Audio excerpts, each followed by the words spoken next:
ఈ పొలాల మూలలోనే మందు తాగుతూ గంజాయి తాగుతూ ఉన్నటువంటి వ్యక్తిని, అలాంటి వ్యక్తిని దేవుడు ఎంతగా మార్చి ఇదే పొలాల్లో దేవునికి మహిమార్థముగా గొప్ప సాక్ష్యంగా నిలబెట్టినందుకు మరొకసారి చెప్పలు కొడదామా? హల్లెలూయా, హల్లెలూయా.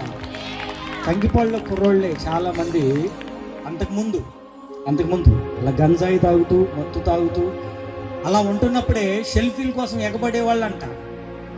కానీ ఈరోజు అనేక మంది సేవకులు పిల్లలు సెల్ఫీల కోసం ఎగబడుతున్నారు. జీవితాన్ని ఎట్లా మార్చాడు? దగ్గరగా చెప్పులు కొడుతూ దేవుడు నామాన్ని మహిమపడ్డా. హల్లెలూయా. జీవితాలను మార్చగలిగిన దేవుడు ఆయన. ఇప్పుడు యవన బిడ్డలు ఎట్లా ఉన్నారంటే, యూత్ ఎలా ఉన్నారంటే, వాళ్ళు దేనికి భయపడలేదండి.